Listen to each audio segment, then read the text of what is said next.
नमस्कार बच्चों, आज के इस वीडियो में हम three phase half wave M3 converter with resistive load यानी आर लोड के बारे में डिस्कस करने वाले हैं। बच्चों, पिछले वीडियो में हमने different types of three phase rectifiers के बारे में देख ही लिया है, जिसमें सबसे पहला अगर मैं हाफ वेव में रेसिस्टिव लोड का कॉमन एग्जांपल लूं, क्योंकि ये सिंपल भी है आपको समझाना, आपके लिए भी बनाना आसान है, प्लस आप इसको आसानी से समझ भी सकते हैं। इसीलिए नॉर्मली जब भी आपको बोला जाए कि आप थ्री फेज रेक्टिफायर को एक्सप्लेन करें, तो आप एग्जाम में भी कोशिश करिएगा कि आप आर लोड से ही एक्सप्लेन करना स्टार्ट करें।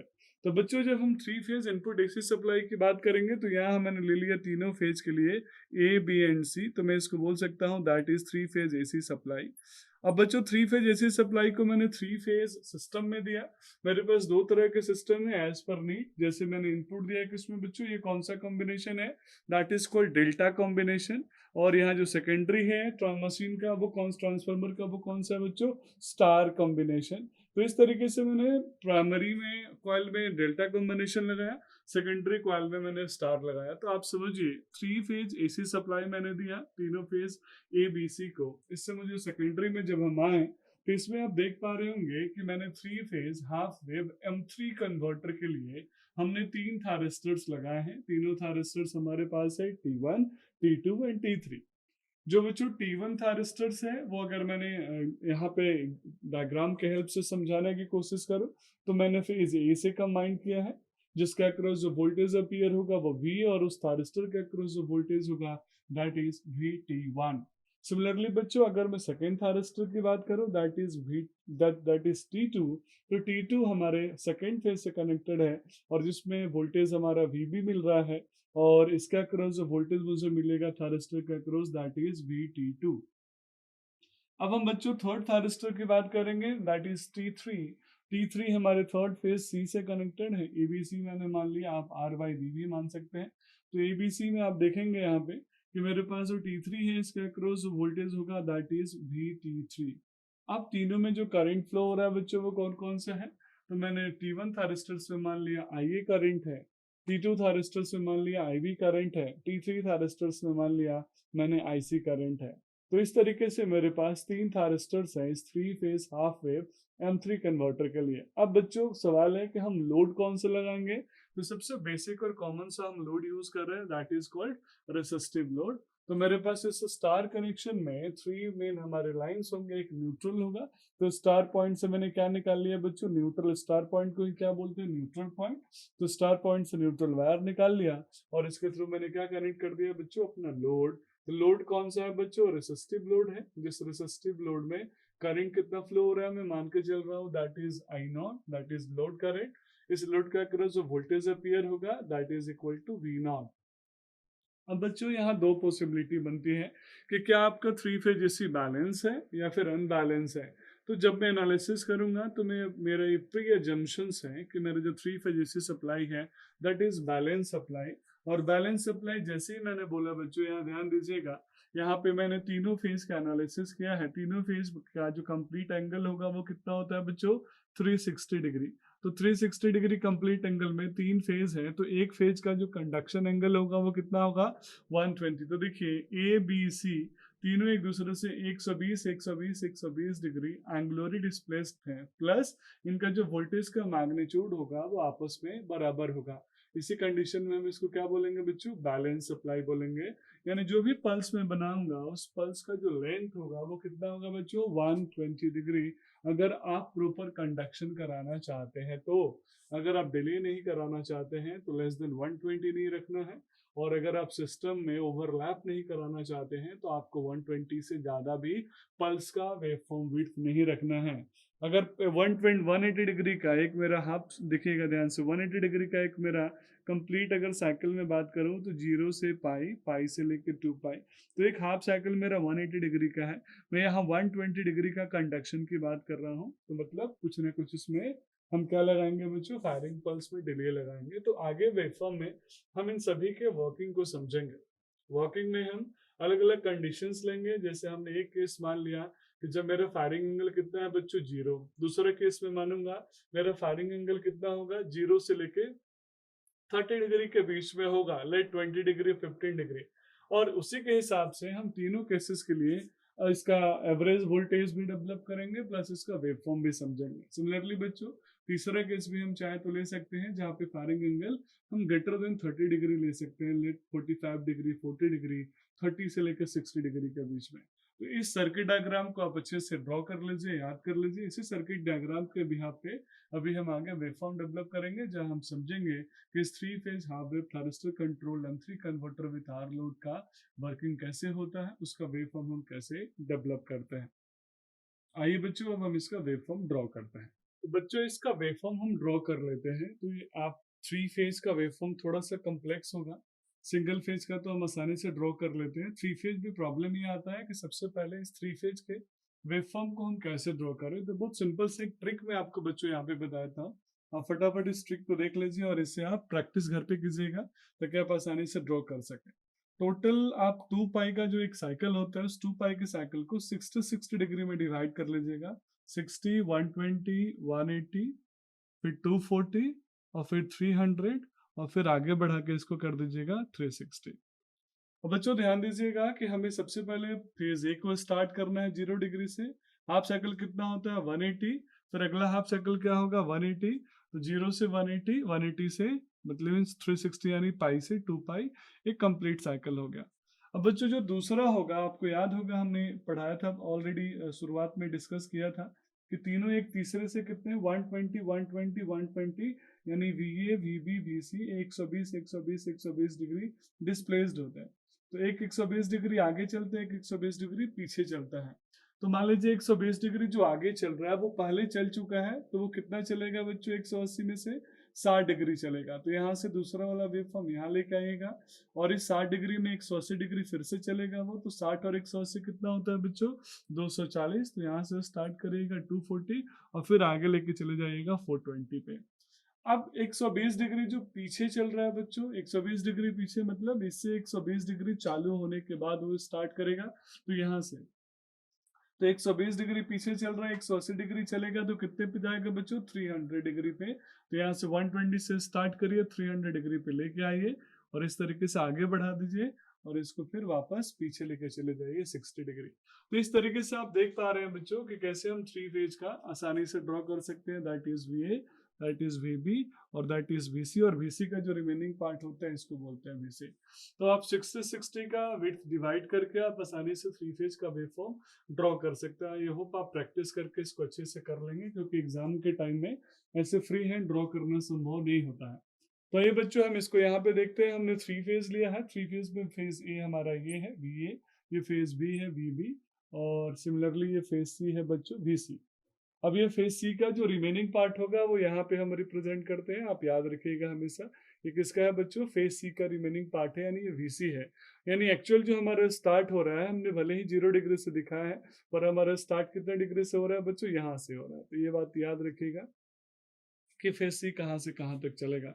अब हम बच्चों बात करते हैं 3 कंडीशंस में। सबसे पहला कंडीशन लेते हैं कि जिसमें आउटपुट वोल्टेज में मान के चल रहा हूँ कि मैं फायरिंग यानी अल्फा इक्वल टू 0 डिग्री पे फायरिंग हो रहा है। मीन्स जैसे ही डिवाइस को मैं ग्रिड पल्स दे रहा हूँ मेरा डिवाइस ऑटोमेटिक उसी समय टर्न ऑन हो जा रहा है। तो अल्फा इक्वल टू 0 पे जैसे मैंने फायरिंग दिया बच्चों क्या होगा पाई/6, यानी पाई का मतलब 180 डिग्री बाई 6 कीजिए तो कितना होगा बच्चों 30 डिग्री। तो याद रखिएगा दिस इज पाई/6 एंड 30, 60, 90, 120 आप ऐसे चाहे तो रफली पेंसिल से इस पर मार्क कर सकते हैं अपनी कॉपी में। तो बच्चों ये रहा VC मेरा, यानी ये स्टार्ट हुआ था VC का जो रिमेनिंग पार्ट था ये VC रहा। यहाँ से मेरा यानी T3 यहाँ पे कंडक्ट करेगा पाई/6, यानी पाई अल्फा कितना है बच्चों 0, तो पाई/6 पे हमारा स्टार्ट होगा T1 का और पाई/6 से स्टार्ट होगा कितना चलेगा बच्चों वापस वो अपने कंडक्शन एंगल। तो इस तरीके से चलेगा T1 यानी पाई/6 से 5 पाई/6 तक। मीन्स 150 डिग्री का अगर कंडक्शन लेके चल रहा है, 180 डिग्री का कंडक्शन लेके चल रहा है, उस हिसाब से हम मान के चल रहा है। तो इस तरीके से T1 चलेगा, फिर T2 चलेगा, फिर उसके बाद T3 चलेगा। अब बच्चों हम अगला केस लेते हैं कि अल्फा इक्वल टू 30। ऐसे हम इसको ले सकते थे बच्चों अल्फा लेस देन 30 भी, और दूसरा केस भी ले सकते थे अल्फा ग्रेटर देन 30, पर आपको अच्छे से समझ में आ जाए इसीलिए मैं अल्फा इक्वल टू 30 लेके चल रहा हूँ। आप न्यूमेरिकल एनालिसिस में लेस देन 30 भी ले सकते हैं। 30 लेस देन 30 में आपको 20 डिग्री एंगल मांग ले। तो बच्चों मैंने 30 इसलिए माना क्योंकि 30 30 का डिवीजन हमने किया है, तो आपके लिए समझना भी आसान हो जाएगा। तो मान लीजिए मैंने अल्फा इक्वल टू 30 माना, तो 30 डिग्री के बाद मेरा डिले मतलब मेरा थारिस्टर टर्न ऑन होगा। तो मैं T1 के लिए कहाँ पे एंगल दूँ, कहाँ पे फायरिंग करूंगा बच्चों, पाई/6 पे। कितना डिग्री से पाई/6 मतलब 30 डिग्री पे फायरिंग कर रहा हूँ। कितना का डिले दे रहा हूँ मैं फायरिंग एंगल का, 30 डिग्री का। यानी मेरा यहाँ से फायरिंग होगा तो इस पोजीशन पे मेरा T1 थारिस्टर फायर हो रहा है, क्योंकि ये तो T3 का सेक्शन है। 30 डिग्री का मैंने डिले दिया, तो यहाँ पे यानी 60 डिग्री पे जाके मैं फायरिंग कर रहा हूँ। यहाँ देखिए 60 डिग्री पे फायरिंग किया, यहाँ से मुझे आउटपुट मिलना स्टार्ट हुआ कहाँ तक बच्चों, पाई तक, क्योंकि 180 डिग्री का कंडक्शन था। मेरा ऑलरेडी 30 डिग्री का लेट चल रहा है फायरिंग एंगल, तो मेरा ये कंडक्शन हुआ पाई/3 से लेके पाई तक T1 काम करेगा, अगला पाई से लेके पाई/3 तक T2 काम करेगा, और फिर पाई/5 पाई/3 से 9 पाई/3 तक अपना T3 काम करेगा। तो ये अल्फा इक्वल टू हमने 30 पे माना। आप अगर चाहें तो अल्फा लेस देन 30 मानेंगे बच्चों। आप अगर अल्फा लेस देन 30 मानेंगे, मैं यहाँ सिर्फ आपको एक्सप्लेन कर रहा हूँ, अपना प्रैक्टिस कर लीजिएगा किसी भी रेफरेंस बुक को लेके। अल्फा लेस देन 30 मानेंगे तो यहाँ जो पाई/3 से स्टार्ट हो रहा था कंडक्शन T1 का, वो पाई/3 से स्टार्ट नहीं होगा, बल्कि पाई/6 और पाई/3 के बीच में कहीं से कंडक्शन स्टार्ट होगा। और वो किस पे डिपेंड करेगा, अल्फा की वैल्यू पे। अल्फा की वैल्यू स्मॉलर होगी तो पाई/6 की तरफ होगा, अल्फा की वैल्यू बिगर होगी तो पाई/3 की तरफ होगा। तो जो हमारा सर्किट है, जो थारिस्टर है, उसका जो कंडक्शन एंगल है बच्चों वो बढ़ जाएगा। अभी 150 डिग्री का कंडक्शन किया, क्यों, क्योंकि 30 डिग्री का मैंने फायरिंग लगा दिया। अगर मैं 30 डिग्री की जगह पर 20 डिग्री का फायरिंग लगाता तो कितना कंडक्शन करता, टोटल 180 डिग्री में 20 डिग्री का फायरिंग लगाया तो कितना कंडक्शन करता बच्चों, 160 डिग्री। 10 डिग्री का लगा था तो 170 डिग्री। तो वो आप आसानी से इसको समझ सकते हैं और फायरिंग को शिफ्ट कर सकते हैं। उसी तरीके से अगर मैं ग्रेटर देन करता बच्चों, तो ये पाई/3 के बाद जाके मेरा डिवाइस टर्न ऑन होता, यानी ये अल्फा अगर लेस देन करता तो अल्फा यहाँ पे आता, ध्यान दीजिएगा बच्चों। और अगर मैं ग्रेटर देन करता तो अल्फा यहाँ पे आता। तो मैं जब न्यूमेरिकल करूंगा तो आपके साथ वहां पे डिस्कस करूंगा कि मेरी अल्फा की वैल्यू कहाँ पे आ रही है, पाई/6 प्लस अल्फा, यानी पाई/6 प्लस अल्फा, यहाँ पे मेरा डिवाइस टर्न ऑन होता। और अगर मैं अल्फा ग्रेटर देन 30 लेता बच्चों, तो फिर उस कंडीशन में यहाँ पे मेरा टर्न ऑन होता पाई/3 प्लस अल्फा। तो इस तरीके से आप शिफ्टिंग कर सकते हैं अल्फा की वैल्यू ग्रेटर देन 30 भी ले सकते हैं, अल्फा की वैल्यू लेस देन 30 ले सकते हैं।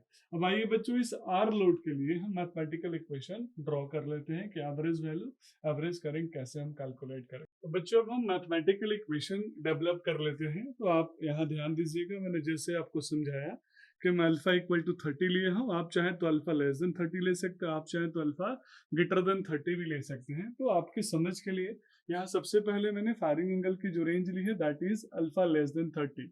यानी अल्फा क्या है बच्चों, फायरिंग एंगल है, आप ऑलरेडी जानते हैं। तो अल्फा यहाँ पे लेस देन 30 डिग्री है।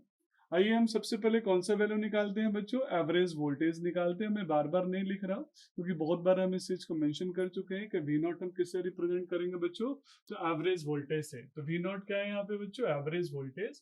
तो एवरेज वोल्टेज 3 फेज का निकालना है बच्चों, तो टाइम पीरियड क्या होगा, तो इस तरीके से हम निकालेंगे। बहुत ध्यान से यार समझिएगा बच्चों कि जब हम 3 फेज के लिए निकालेंगे तो यहाँ पे हम लिखेंगे 3, यानी 3 इंटू टाइम पीरियड। यानी क्या होता है टाइम पीरियड, तो टाइम पीरियड कितना मैंने ले लिया, जैसे ले लिया मैंने हाफ वेव के लिए 2 पाई, तो क्या लिखूंगा बच्चों 3/2 पाई।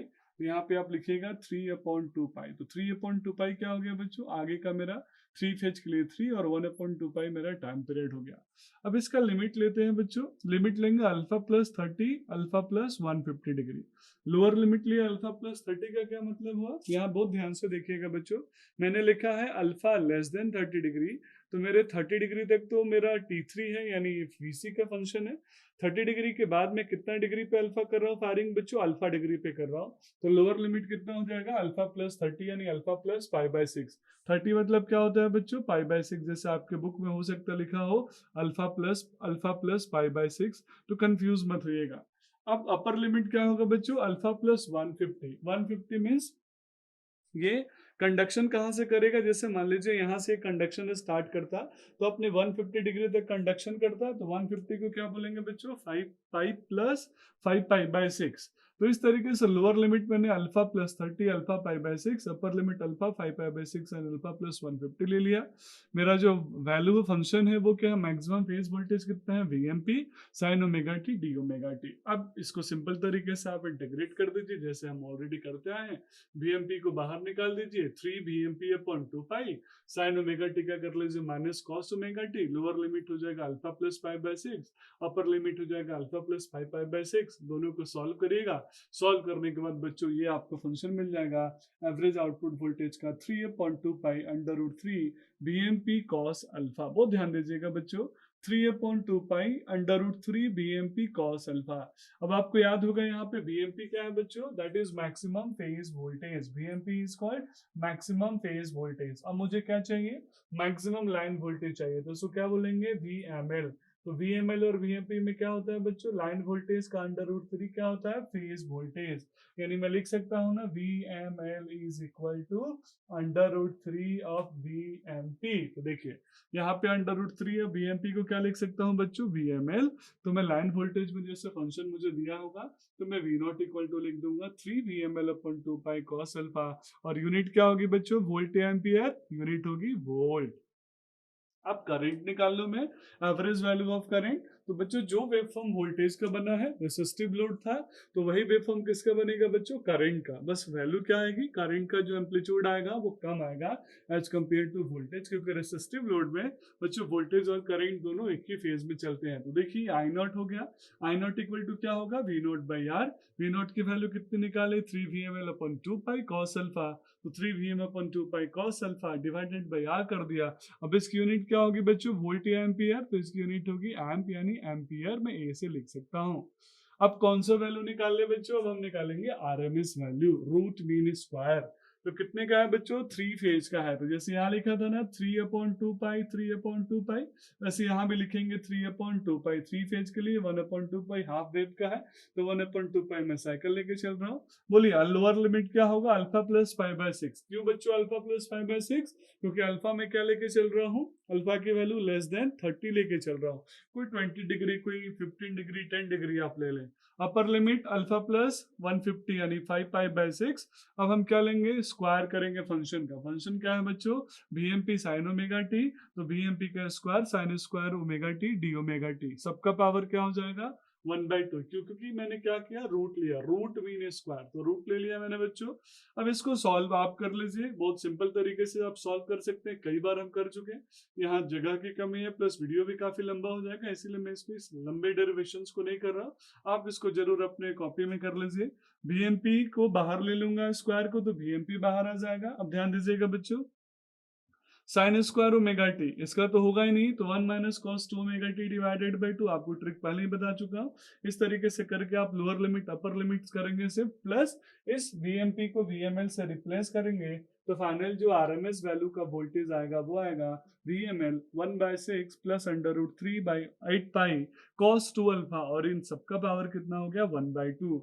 अब बच्चों अगर आपसे मैं पूछ दूं कि आरएमएस वैल्यू ऑफ करंट क्या होगा, आई यू आर, तो आई आर क्या लिखेंगे, V U R divided by resistance. तो वी यू आर कितना है बच्चों, V M L 1/6 plus under root 3/8 pi cos 2 alpha. और इसका क्या है बच्चों, पावर 1/2 डिवाइडेड बाई क्या कर देंगे बच्चों, आर। यूनिट क्या हो जाएगी इसकी, एम्प यानी एम्पियर। तो इस तरीके से हमने फायरिंग लेस देन 30 डिग्री के लिए निकाल लिया। अब इसके बाद वाला कैलकुलेशन भी कर लेते हैं, किसके लिए बच्चों, अल्फा ग्रेटर देन 30 डिग्री के लिए। तो बच्चों अब हम अगले केस की बात कर लेते हैं। अगले केस में क्या होगा, अल्फा की वैल्यू मैंने ले लिया greater than 30 degree, means alpha greater than 30 लिया, तो मान लेता हूं मैं 45 डिग्री का अल्फा होगा। तो यहाँ 30 डिग्री के बाद मेरा अल्फा कंडक्ट करेगा, तो जितना भी अल्फा की वैल्यू में लूंगा 30 डिग्री, 35 डिग्री, 40 डिग्री, 45 डिग्री, उतने टाइम के बाद मेरा अल्फा कंडक्ट करेगा। तो 30 ऑलरेडी है, 30 से बड़ा ले रहा हूं तो 30 प्लस 30 60 यानी π/6। तो इसके बाद कंडक्शन होगा, तो यहाँ पे आएगा मेरा, यानी ये एंगल बन जाएगा, और इसको मैं बोलूंगा कि π/3 प्लस अल्फा। अब यहाँ आगे देखिए बच्चों, जब हम अल्फा ग्रेटर देन 30 डिग्री ले रहे हैं बच्चों, तो उस कंडीशन में T1 का और T2 कहाँ से कहाँ तक कंडक्ट करेंगे, तो T1 कंडक्ट करेगा 30 प्लस अल्फा से 180 डिग्री। अल्फा की जो भी वैल्यू होगी वो मैं यहाँ पे ले लूंगा। सिमिलरली बच्चों T2 कहाँ से कंडक्ट करेगा, 150 प्लस अल्फा टू 300 डिग्री, और T3 कहाँ से कहाँ तक कंडक्ट करेगा 270 plus alpha two, so on आगे। अब हम बात करते हैं बच्चों सबसे पहले एवरेज वोल्टेज। एवरेज वोल्टेज कैसे निकालेंगे, थ्री फेज का है तो 3 इंटू 1 अपॉन टाइम पीरियड, यानी 3 अपॉन 2 पाई। लिमिट क्या हो जाएगा, 30 प्लस अल्फा से 180 डिग्री, तो alpha plus 30 to pi 180 degree. मेरा जो फंक्शन है वो क्या है बच्चों, उसका फेज वोल्टेज क्या है, इंस्टेंटेनियस वैल्यू क्या है, तो V M P sine omega T D omega T. V M P क्या है, ये मैक्सिमम वैल्यू है फेज वोल्टेज का। अब मैं इसको सॉल्व करूंगा बच्चों, कैसे सॉल्व करूंगा, वी एम पी को बाहर निकाल दूंगा, तो वैल्यू हो जाएगी 3 वी एम पी अपॉन 2 पाई, और फिर आगे का जो मेरा साइन ओमेगा टी है इसका इंटीग्रेशन कर लूंगा, माइनस का cos omega t, lower limit लगा दूंगा बच्चों अल्फा प्लस 30, अपर लिमिट लगा दूंगा मैं पाई पाई। और इस तरीके से मैं जब इसको सॉल्व करूंगा तो मेरा फंक्शन हो जाएगा 3 बी एम पी अपन 2 पाई 1 plus cos alpha plus 30 degree. अब मैं चाहूँ तो इस 3 बी एम पी को क्या कर सकता हूँ बच्चों, एम एल में लिख सकता हूँ, तो अंडर रूट 3 ले लूंगा, under root 3 V M P equal to लिख लूंगा एम एल, तो यहाँ वी एम एल, तो यहाँ आ जाएगा under root 3 V M L upon 2 pi, आगे ये वैल्यू आ जाएगा। तो जरूरत पड़ेगा तो आप कर लीजिएगा, लिख लीजिएगा, न्यूमेरिकल में इसकी जरूरत पड़ती है। अब बच्चों हम बात करेंगे अगर हम मुझे एवरेज वैल्यू ऑफ करंट निकालना हो तो रेसिस्टिव लोड है, तो वी नॉट बाई आर, तो 3 V M P upon 2 pi R 1 plus cos alpha plus 30। अब अगला है बच्चों R M S value, root mean square, V U R mean root mean square. मैं फिर से ट्रिक याद दिला देता हूँ, सबसे पहले क्या करेंगे, स्क्वायर करेंगे बच्चों, तो मैंने V M P sine square omega T का स्क्वायर कर दिया, और फिर मीन लेंगे मेरे बच्चों, तो मीन के लिए एवरेज वैल्यू लेते हैं 3 अपॉन 2 पाई अल्फा प्लस 30 से पाई डी ओमेगा टी। फिर हम क्या करेंगे बच्चों, रूट लेंगे, तो सबका रूट ले लिया तो लिख दिया पावर 1/2। अब इसको भी कैसे सॉल्व करेंगे, तो बी एम पी स्क्वायर को बाहर ले लेंगे बच्चों, साइन स्क्वायर ओमेगा टी का क्या होगा 1 minus cos 2 omega t by 2। इसको करके आप सॉल्व करिएगा, lower limit alpha plus 30 upper limit pi. जब पूरा आप कंप्लीट सॉल्व करेंगे तो फाइनल आपका जो आएगा आरएमएस वैल्यू वो आएगा V M L upon 2 under root pi 5 pi upon 6 minus alpha plus 1/2 sine 2 alpha plus 5/3। और इसकी यूनिट क्या होगी बच्चों, इसकी यूनिट होगी वोल्ट। अब अगर आपको वैसे ही अगर आरएमएस वैल्यू ऑफ करंट निकालना हो आई आर, तो कैसे निकालेंगे, V O R divided by R. तो वी ओ आर की वैल्यू ऑलरेडी यहाँ पे है, आप वी ओ आर पुट कर दीजिए, डिवाइडेड बाई आर कर दीजिए, आपको आरएमएस वैल्यू ऑफ करंट मिल जाएगा। तो बच्चों यहाँ और भी केसेस हम डेवलप कर सकते हैं, पर ये 3 केसेस हमारे लिए सफिशियंट है। Alpha equal to 0 degree, alpha less than 30 degree, alpha greater than 30 degree. जैसे मैंने अल्फा इक्वल टू 30 पे आपको समझा दिया, लेस देन 30 डिग्री क्या होगा वो भी समझा दिया, अल्फा ग्रेटर देन 30 क्या होगा उसके लिए भी वेवफॉर्म कैसे शिफ्ट हो सकता है वो भी समझा दिया। आप किसी भी रेफरेंस बुक को यूज करके उस वेवफॉर्म को भी ड्रॉ कर सकते हैं। अगर मैं तो आपको सजेस्ट करूंगा कि जब आपको एग्जाम में ड्रॉ करना हो तो आप अल्फा इक्वल टू 30 डिग्री पे ड्रॉ करें, ताकि वेवफॉर्म ड्रॉ करना आपके लिए काफी आसान हो जाएगा। तो आई होप ये टॉपिक आपको क्लियर होगा। That's all about this video.